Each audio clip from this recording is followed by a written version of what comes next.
And welcome to Crux Investor. We caught up earlier today with David Minchin. He's the CEO at Helium One, AIM-listed company chasing helium in Tanzania. He's just spent 3 months in country meeting the folks there. He gives feedback on that. And also they're going to be drilling in May. Looking forward to those results. If you want our thoughts and opinions on that conversation, the topics discussed, the company itself, and in fact, David, you can find that at cruxinvestor.com/club, where you can also find detailed company reports and analysis. There's commentary from experts from around the world on a variety of companies and commodities. We've got training courses to help you with the diligence process. We have summaries of interviews. In fact, all the interviews that we've done on there to save you some time because we know you're busy. If you want to join a thriving community of investors sharing their thoughts and ideas with each other in a nice, safe, friendly environment, free from judgment, trolling and abuse, go and join them at cruxinvestor.com/club. I know you'll love it. We'd love your feedback too, so give us a like, leave your comments below, get back to everyone. And if you want to see precisely what we talked about today, do take a look in the description below. David, how are you, sir? I'm very good, thank you very much. How are you? I'm excellent. The last time I spoke to you, you were just about to disappear to Tanzania, which I believe is where you're calling from. That is exactly right. I'm currently sat in a room in Dar es Salaam, where I feel like I've been for the last 3 months. And in that due room? To return back to the UK quite soon. Well, I leave every now and then, but this is where the laptop is. Right. Working hard. That's good. So how is it? I really love Tanzania. I love the people there. They're such, they're friendly folk. I've done business there, a couple of projects. They're a port and a hospital. Loved it. How are you finding the people? It's been a really good trip, actually. It's been really productive. I've been able to get out to site a couple of times, get the feeling for what's happening on the ground, speak to the local ward chiefs, and see what's happening in the villages and on the ground a lot. I've been able to meet with various members of the government, civil service, ministries, etc. So it's been really productive, it's been a great way for me to identify how we're going to grow in country. So strengthening the team for the exploration, building with key contacts, but also looking over the horizon for when we make a success case. Who do I need to bring in-house, and how can I grow our footprint into Tanzania?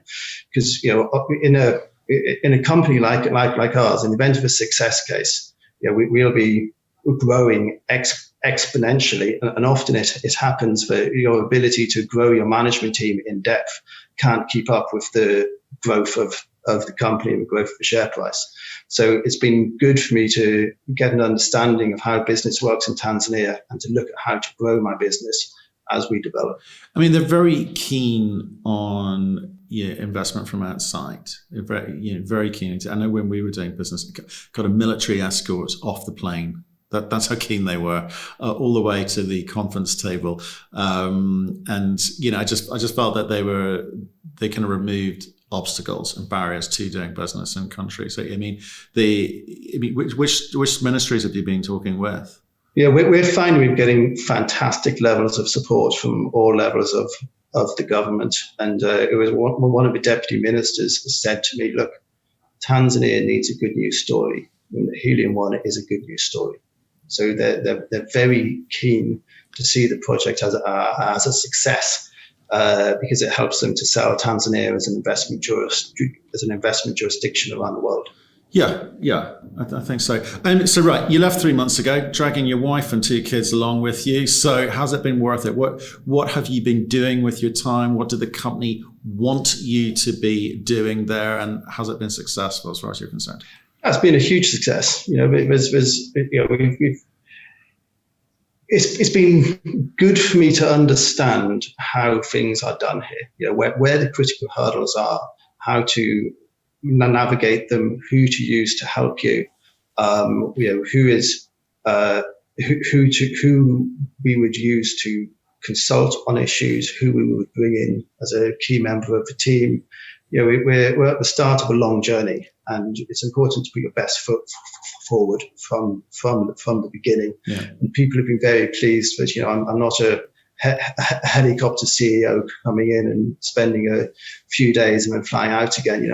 I've moved here, I've brought my family here, and people have really appreciated my commitment to the country. Right, but talk me about the tasks that you specifically laid out, because we've seen a few press releases, but I'm more interested in what have you been able to do in the last 3 months since we last spoke? What's the update? Yeah, so I mean the key on the ground activity which we've commenced is the acquisition of Seismic. So we've got a team of nearly 100 people out there at the moment. Vib trucks, recording stations, a whole crew of people moving nodes around and driving that all the way forward. Now, this is a key technical hurdle for us to overcome before we drill. It's not a seismic campaign for discovery or out of scientific curiosity. I've removed any of the lines which were to look at where does this fault end or what happens here. I don't care. This is to focus specifically on the traps that we have targeted, to improve our resolution over those tracks and to make sure that when the drilling happens, we can drill directly onto the crest of the closure, rather than accidentally drilling off on a shoulder, receiving a false negative, where if we'd gone two kilometers along strike, we'd have been in a 30 meter of gas pay. Right. So what does that mean? So you didn't want to be on the shoulder? Don't make it too technical, but what were you nervous of doing there? Yeah, we actually recorded something when we were out in Rukwa last, explaining how the seismic survey is operating. I can send that to you if you like to incorporate into the video. Yeah, that'd be great. Okay. Hi, welcome to Rukwa Project. You're standing with Helium One CEO David Minchin. We're standing on Seismic Line 3, where our contractors are due to start work at any minute. So this is the energy source. This is the Vib truck. See, it's a large truck with a vibrating plate on it. Every 20 meters or so, they lower the plate down and they vibrate at a range of frequencies, from high frequency to low frequency, to push energy into the earth. Reflected seismic energy is picked up and measured on these geophone nodes. These stick into the ground like so and measure the seismic energy as it comes back to surface. Geophones are collected and put together into the back of this truck here, where they're loaded up into stacks and the data is recorded. The brains of the operation is the recording truck. This is, as it were, the control tower that provides real-time two-way communication between the signal and the source, providing quality control data on the vibration signal, as well as providing real-time positioning over the entire fleet of equipment. So if you can imagine you've got gas closures like this, angling my hand in the right way from the thing. Now, these are all characterized by rather wide-spaced historical seismic at the moment. So we've got a cross-section like this, which shows this shape of closure, but the next cross-section is 6 kilometers away. Now, in the interim, this could go up like that and back down. It could go down and back up again. So if it goes down and back up, then this is the top part of the closure there. We need this infill data to make sure that we're drilling right on the crest of the closure, right where it, there. Got it. So because gas rises, it collects at the top of the closures, and that's the part of the traps that you want to target. Okay, so you've acquired seismic. You're also going to be commencing drilling soon. Okay, so have you appointed anyone yet? I can be more precise than soon. Yes, we're drilling in the middle of May. We've appointed Mitchell Drilling, who are a well-known drilling contractor, 50 years of experience, 115 rigs in various parts of the world. They're a really good team to work with. A lot of knowledge in depth and experience in gas exploration. We've actually negotiated a very good deal with them. They've agreed to do the third hole and an optional fourth hole being paid in shares, which is almost unheard of in this day and age for a drilling contractor to take 50% of their contract in equity. And that gives us a lot of optionality for if we identify new targets in the seismic campaign. We've got the capacity to expand our exploration program to test those targets. Okay, so drill for equity, yeah, it's rare right now because it's not normal these days.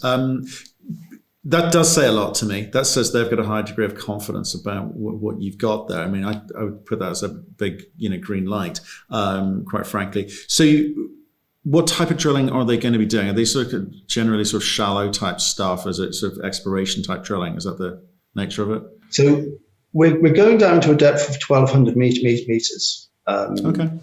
1,200 meters. You don't need to go so deep to find a commercial accumulation of helium because it's a very high value gas. So it's not, you don't need to go to 10,000 meters to get a commercial flow. You can get it from quite shallow traps. But interestingly enough, and what I see as a big victory for the company, is Mitchell Drilling have agreed to provide a larger rig than we additionally contracted. They're providing it for no additional cost. And it's a big win for the company. One, it gives us a lot more pull in the exploration, so that if we get into bad ground, we're still able to complete our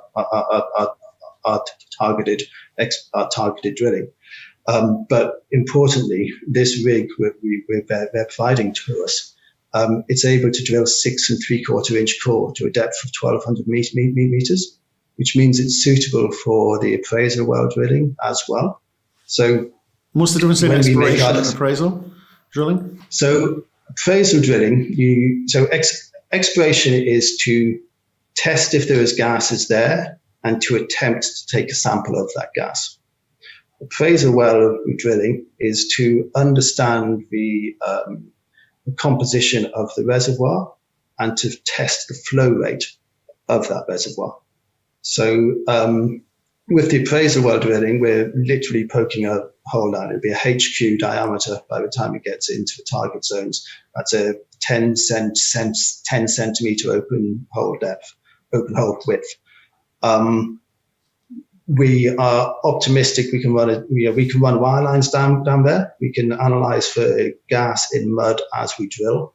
So we will, from those tools, we'll be able to see if there's helium in the rocks that we're drilling through, and using the wire line, we'll be able to see if it's gas or how it sits in the strata. We're also going to try to do a drill string test to try to flow that helium to surface so we can take a sample of the gas. With these narrow holes, that might work, that might not, but we're going to try it. If we get a good show on the wireline and a good show on the mud log, then that gives us confidence to move on to appraisal drilling. That is a much wider diameter hole, 7 inch wide, and you can the core you come out is 6 3/4 inches, so you can take that away for petrological studies. They can do porosity, permeability testing on that core. You would then spend more time cleaning out this hole, so removing the mud cakes from the hole walls, and do a full drill string test. So properly try to flow this stuff. You can measure the flow rates. You can see how the pressure drops when you flow it. And it gives you a lot more understanding of the characteristics of the reservoir and how it's going to behave during production. So the appraisal well gives you information that you need to design your production holes. Right, and so that saves you what, time and money, I presume? Well, by using the same rig, it's saving us about $500,000 in mob and demob. But importantly, it's saving us between 4 and 6 months in getting equipment out of the country, finding a new contractor, contracting the rig, bringing it into the country. For us, for me, I'm really keen to keep this project moving and to stick to aggressive timelines, which I've set. If we can go directly from exploration into appraisal, we can complete all of our field evaluation program this year, meaning that next year we can focus on engineering, permitting, and construction. Tell me this though, when we spoke, your share price has moved just sideways, right? Every time it gets a little bit of movement, people are selling in the marketplace, right? And yet when I compare it to someone like Desert Mountain Energy, little bit of news, nothing spectacular, share price, boom, amazing response from the marketplace. What are you doing right or wrong compared to them? I think I'll answer what we're doing right, which is we're working very hard to make sure that the exploration program continues on schedule and on budget. What we've done is do what we said we were going to do, which sounds like not much of an achievement, but in Africa, it's tricky in the midst of a pandemic. What I think people are waiting for is the drill bit to done. I think once we've got the drill bit turned and have concrete evidence of gas in the ground, helium shows in mud, gas pay identified in wireline. If we can flow the helium to surface, we can hold up a sample of it. And I think once we've got a helium discovery, then we can expect the same levels of explosive growth that our peers have seen in North America. Right. Okay. And you've got a resource. They haven't. So they must be doing something. They must be doing something that you're not.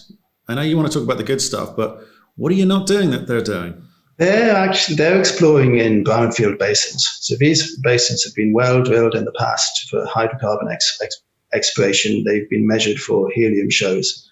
And so it's relatively easy for them to walk up and identify small targets,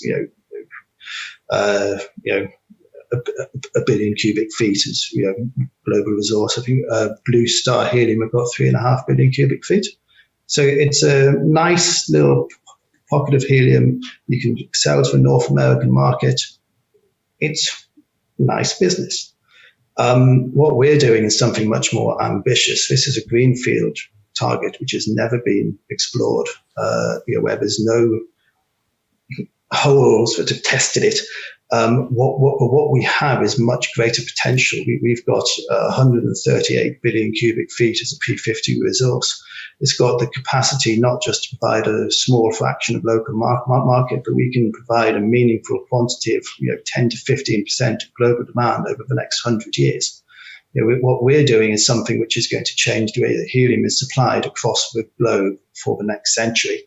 And also with our scale and our grade, the low capital cost it takes us to get into production, we've got the real opportunity to be the price maker in the market and to decide how helium is marketed as a commodity for multiple generations. But what happens if these 4 drills don't hit? It's not a scenario we're spending a lot of time on. However, and why should we? All of the indicators are there to show that there's helium under the ground. It bubbles up to the surface at 10.5%. We've got well-visioned... Remind me what 10.5% mean. What does that mean? Again, people new to this story. Why is that a big deal? So average production at the moment comes from anything from 0.5% down to 0.03%. So 10.5% is 50 to 200 times higher than anything that's currently in production. Right. And it's in a nitrogen gas carrier, so we don't have to deal with hydrocarbon, greenhouse gases, etc. We can produce zero carbon helium, which is going to be increasingly important as the century evolves. Okay, so I will put a link to our previous interview, which we had a few months ago, where you kind of explained the macro and you explained the green element to this, green investing element to this, and the high grade nature of this and the scale of this. So rather than go over that again now, let's park that up and say, please, if you're listening to this, go see that interview. That was very fulsome and detailed. It gives you a very good knowledge of the helium market as a whole and where you potentially could sit, because you've got scale there for sure. That said, I'm not going to let you go with the share price thing, okay? Because it is moving sideways. Why? What do you think the problem is? I think the problem is that the drive to buy. What's the time catalyst?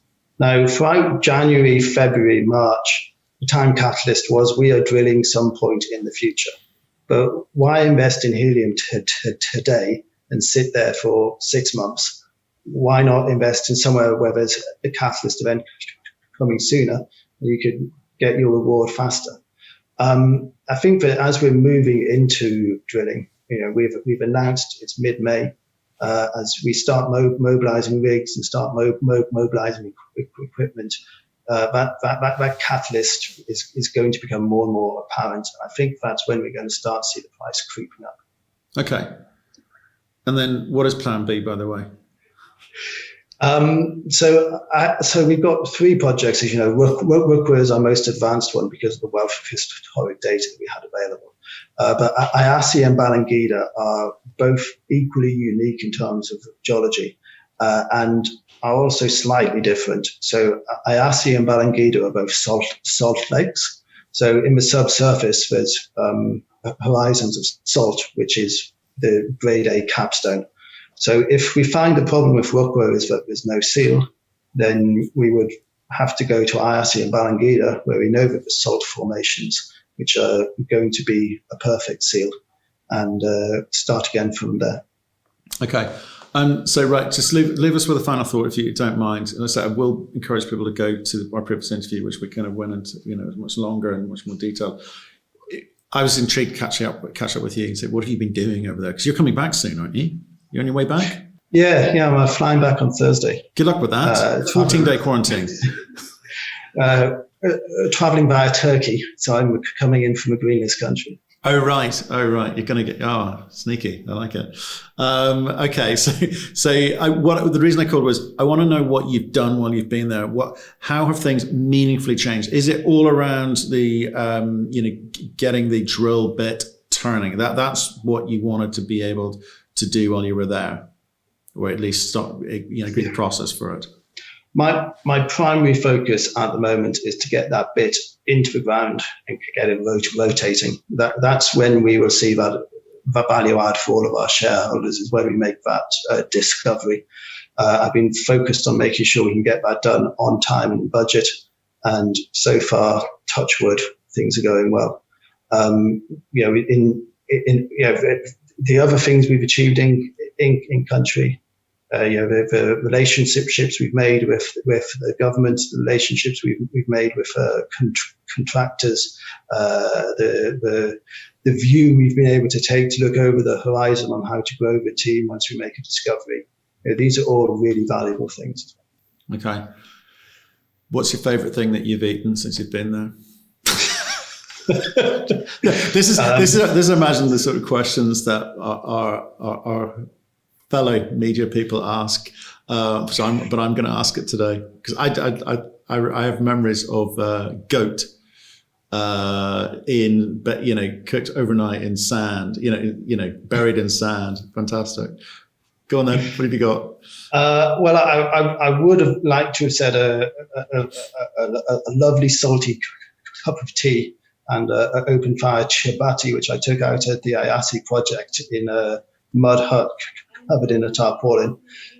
However, in honesty, it was prawn stuffed lobster tails. They were delicious, man. I know. I think I remember. They do good seafood there. There's a big amazing shipping fleet. Yeah. Cliff Top Hotel. It was just beautiful. Nice. I'm glad you're having fun. Well, look, I appreciate the update. I wanted to see how you're getting on. I think it's one of the more interesting stories in a kind of very niche space. Not many people pay attention to. You've introduced it to us, and I want to see how this market grows and expands over the course of the next year or so. Stay in touch. I hope you go back safely with the family and kids, and we'll speak soon, okay? Yep, I'll talk to you when I'm back in the UK.